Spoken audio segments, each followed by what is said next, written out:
Hello, this is Sauces Michael, aka Angus McFive from Gloryhammer, and you're watching Brutally Delicious. Hey, this is Mike, aka Zagafrax from Gloryhammer, and you're watching Brutally Delicious.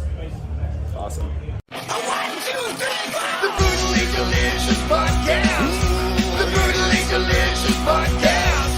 The Brutally Delicious Podcast! The Brutally Delicious Podcast!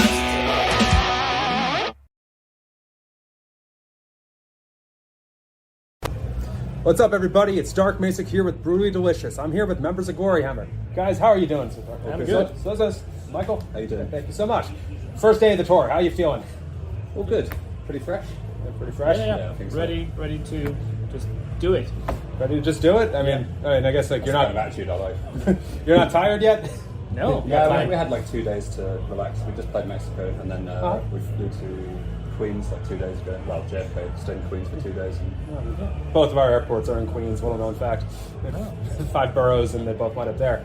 So hey, a year ago, you played here opening for Ailstorm, and now you are headlining. Less than a year, actually. How does that feel? Like you graduated that quickly? yeah, it's great. Yeah, Not yeah. even a year actually. Feels It was really like, good. 10 months. Or May 11 months. 27th. Yeah, like 9-10 months. Yeah, it's really good, and we moved to like a much nicer like backstage, so that's always good. Yeah, it feels really good to be back here as well. Like I really like this venue. Yeah. It's very nice. I'm actually very pleasantly surprised when I saw the tour announcement. Just as a fan, I was figuring it was going to be Gramercy, which is like just down the road, but maybe half this capacity. Yeah, Yeah. I Fuck think we did that a few years ago. Sure. That was good as well. You know.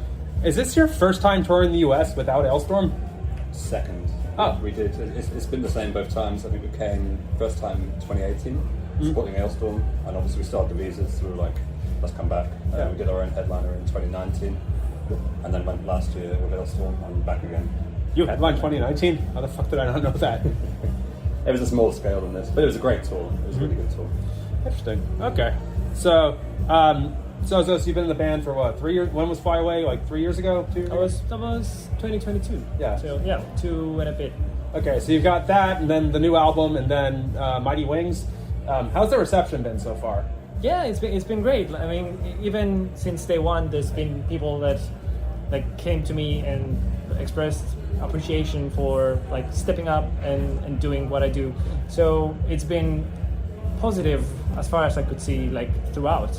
People are very happy that I'm in the band, and like we keep doing shows and we keep like evolving and growing. So it's been great. How do you feel having a new singer? Oh, it's not new anymore. It's Well, not- sure. Yeah, no. no, it's been absolutely fantastic. You know, we're just kind of getting on with stuff. So, how long have you been touring with the band, Michael? Since 2016, I think. Yeah. Okay, so you're like Zargothrax too, or is it just Yeah, pretty much. So on that front, like you've done a couple tours, like with supporting Ailstorm with Chris Bowes on the package. Does he play the keyboards on the album, or have you taken over for that? Most of the keyboards are actually like just programmed by Ben, our drummer, on the records. So nothing's really changed in that regard. I played a little bit on the last album, and I think Chris probably played a bit as well. I honestly can't remember.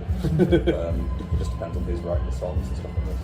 So going back, like not you guys, but I think it was sometime in the '90s. Axl Rose asked Taylor Hawkins, for drumming the Foo Fighters, Yeah. what is it like to drum for the best drummer in rock? What was it like playing keyboards for the guy who started the band and then was like, nah, like I'm not going to drum on this anymore? I don't think he really cares, to be honest. Knowing Chris, he doesn't care about that kind of stuff. But to you, Nah, not really. We're quite similar in that respect. real nonchalant attitude. So I guess that's the other thing I was going to go with. Normally, like, I would have said Gloryhammer is one of the more over-the-top bands in terms of the personas and whatnot. That's Twilight Force is downstairs. Yeah. Pretty tough competition. I was gonna say, are you on your toes around them? Like, I think we get along quite well. The two bands toured together before our time. I think maybe they were supporting Gloryhammer on the first ever European tour in 2014, something like that. And when we were booking this tour, we were kind of like, I'm in our own, we were like, who should we ask? And like picking our brains for the kind of most appropriate band. And then we were playing this Wacken cruise last year, and they were also on the cruise. and we just got really drunk one night, and it was just like harmless fun. But me and Jim, the bass player, we just sat, and Jim was like, "Can I have a word with you?" He was like, "Maybe we should ask Twilight Force." And I was like, "That's a good idea." So we just went over back to the table. And we were like, "Do you guys want to come to America?" And they were like, "Yeah." And then the next day they were like, "We should probably ask our booking agent." You know, but it was pretty quick. You know, we know the guys, and they're nice. You know. So you two are separate labels, so that one even surprised me. I mean, very happy as a fan. I love Twilight Force. But it's a good package, I think. Yeah. It's like the most over-the-top power metal package you could possibly get. So Yes. So, Very over the top. so I know Conti didn't make it over just yet, but like, were you two going to get into like, you know, a weird rivalry? Oh, no. I've already met Alessandro, and he's very, I admire him very much, look up to him. So I don't think so, but I hope we can share the stage at some point. I don't know if it's going to be this tour, but I really like him as a vocalist and as a person, so hope we can work together in the future as well. Nice, that's nice. So yeah, I think it's their first time here, and like I think they said they did Prog Power and maybe 70k, but like first tour. They did 70k, first yeah. tour for sure. And they're definitely on Prog Power this year. But yeah, first tour for them. You guys just graduated. What is your feeling right now on like the current state of power metal? Because as a fan, like Rhapsody did their first tour in 12 years last year, like, and now suddenly both you, like, again, you guys graduating, Twilight Force finally getting a fucking tour here. Like, yeah, how does it feel? We actually, it's good. I think the state of the power metal scene is in a really strong place right now, both in Europe and seemingly USA. It's getting stronger and stronger, like by the year. We actually went to the Rhapsody show ourselves. Yeah, Salt they were playing Salt Lake City. down the road from us. We like literally got off stage, ran 6 blocks, just in time to catch the end of Windrose, and then watch the whole Rhapsody set. Was that here? Or? Salt Lake City. Oh, sorry. Oh, okay. Like our tours intersected at Salt Lake City, so they were We playing. just threw our costumes off and Yeah, legged it. we run to the venue. That's And- not exaggerated. Yeah, That's yeah. actually what happened. Really enjoyed it. I think definitely Europe. I'm not sure about the US. I guess it's getting stronger It's here getting as well. better, I think. But it's getting increasingly more, if not more well known by people, at least people have heard of power metal. Like they've heard of Powerwolf, they've heard of Sabaton, and if someone is interested in this kind of aesthetic, they can always like dig deeper and find Gloryhammer and like other bands that are like further down in the niche like scale. So yeah, it's in a good spot, I think. Bowie, Dylan, Marley. You've heard the names and maybe you've heard their songs, but what about the stories behind the records that made titans of music like these so universally loved and important? Join me, Josh Adam Myers, host of The 500, as each week I go through a different album from Rolling Stone magazine's 500 Greatest Albums list from 2012 with an incredible lineup of comedians, actors, and musicians talking about how the music has impacted their lives. New episodes of The 500 come out every Wednesday. Listen now wherever you get your podcasts. And why do you think that is? Because I swear, like, probably getting way too personal here. When I was like 18 years old, if you told people you like power metal, they'd be like, okay, you just regained your virginity, like here's a 20-sided die. It's kind of the same for me when I was younger, actually. I remember being like a teenager and I was like, I really want to start a power metal band. And no one was interested, like literally no one was interested. But I guess in the UK there was like Dragon Force, they would come to see Yeah. this, like this quaint band. And then there was like some bands from Finland and that was kind of it. You know, I just was like, right, well, push that idea to one side and join a death metal band instead, because that's the only thing people want to play, you know. But So what changed? I think it's become fashionable to be a nerd. yeah, I think that's been a big part of it, you know. Like, That's it. It's more fashionable.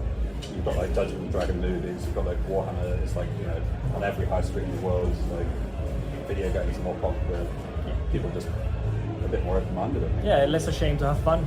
Yeah, maybe escapism is more prevalent. I Yeah, don't know. also the planet's going To hell. To hell, Yeah. so like people embrace escapism a bit more, I think. Do you want to... Maybe it's to like, be maybe frank, it's like the yeah. opposite of grunge. Yes. That's where we are yeah, right now. yeah, exactly. Opposite. Yes. Do you want to push on that? Like, why is the opponent going to hell, or is that... We all know. Let's stick to the We fantasy. all know. It's fine. Yeah. Go on. No, I'm not going to expand on it. Sure, fair enough. I guess just last real thing I want to touch on, actually two. One, like Spotify when you're playing a niche subgenre of an already underground genre. How does that feel these days? Because like record sales are not a thing anymore. streaming exists, but yeah, you know where to go with this. Yeah, I mean, we get enough from Spotify to kind of sustain aspects of the business. Like, it's not making us like a killing, but we can use money from Spotify royalties to pay for, if we want to do a tour, we can afford to buy a tour bus, or rent a tour bus, I should say. It just kind of goes into the band pot and, helps sustain the business. Yeah. And occasionally you get like a bit of a kickback, but normally just after you release a new record, and it kind of just dwindles back to.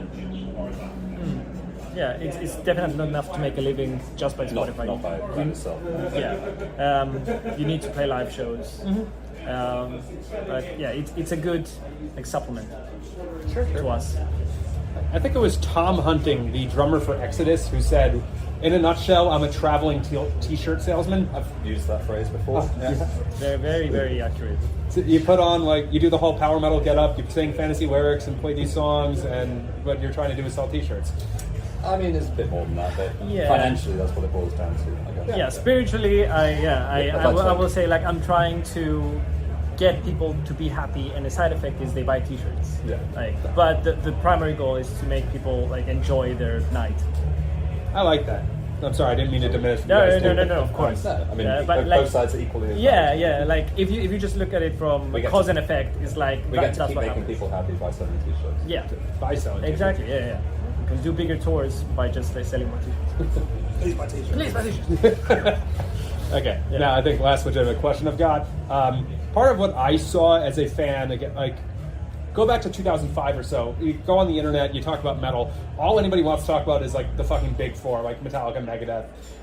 Go fast forward 5-ish years, and suddenly people are talking about Blind Guardian. So I'm going. This is your opinion on social media and how that expands things. Obviously, Chris Bose is a fairly big player on the power metal subreddit.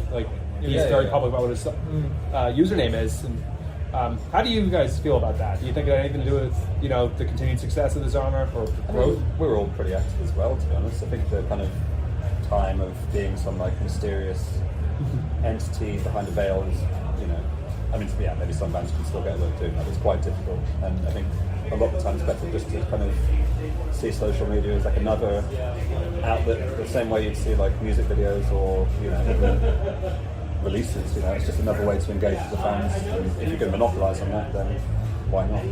Yeah, I agree. All right, well, thank you guys so much. You're welcome. Okay.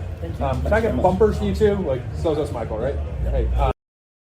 Hi, I'm Daniela Clark. I'm Barbara Ann Wild. And we are the Honest AF Show. Our podcast is real, honest conversation with our celebrity friends and pros. Covering our anything but average rock and roll lifestyles. All while tackling the hell that is aging and the battle of beauty. Oh yeah, nothing is off the table.